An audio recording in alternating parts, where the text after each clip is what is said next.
Today, I'm going to show you guys how to use Gravit Designer and some easy shapes and create some compound shapes with those easy shapes. So what I'm going to do is I'm going to start with some of these, like I said, easy shapes here. So we've got the rectangle tool, the ellipse, polygon, triangle, and star. So with these 5 easy shapes, we're going to be able to create some pretty unique and compound ones by using the compound shape tool. So let's start with a rectangle here, and I'm just going to create one rectangle, and I'm going to fill this with yellow, and I'm going to grab another one here, and I'm going to click and drag, and I'm going to fill this one with teal. So you guys can see that I have these 2 different squares, and you can move these around and get them however you want. The first one I'm going to do is called union, and what it's going to do is it's going to take these 2 squares and it's going to unite them together into one complex shape. So you can move these around however you want. If you notice, as I move these around, see these little purple lines that pop up? Those are called snaps. And my snaps are turned on by having the little snap or the little magnet button on.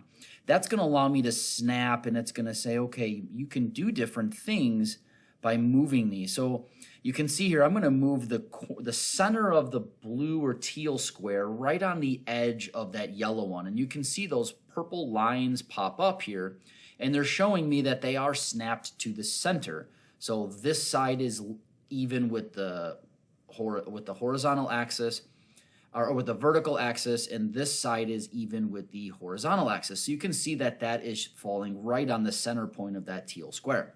So now that I have that in position, I'm going to highlight both of them. Just click and drag and highlight. And now the compound shape tool activates. And I've got, like I said, 4 different things that I can do. But for this first one, I'm going to show you union. So when I say union, it's going to unite those 2 shapes together, and it has made one complex shape for me. Okay, very simple, by creating 2 simple squares, positioning them where I wanted to, and I can unite them or union them together, and I've got one shape. All right, so I'm going to push that off to the side and maybe make that a little bit smaller. My next one I'm going to show you is I'm going to create another square here. Okay, and I'm going to fill this one with green. And then I'm going to come in and make an ellipse. And my circle, or my ellipse here, I'm going to draw just like that. And I'm going to color that with a different color so you guys can see it. And I'm going to drag this again using my snaps and make sure that that is right in the center. So the center of my circle is in the center of that square.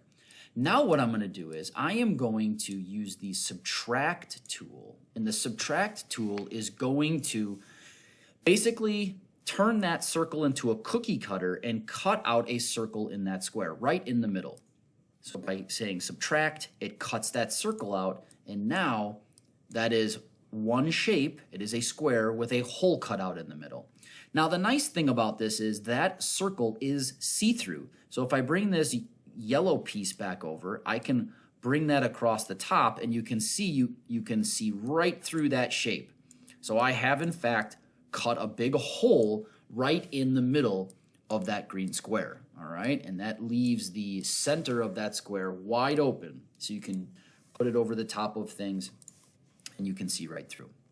The next one I'm going to show you, I'm going to utilize here a square again, and I'm going to use a circle. Okay, I'm going to put my circle right like this.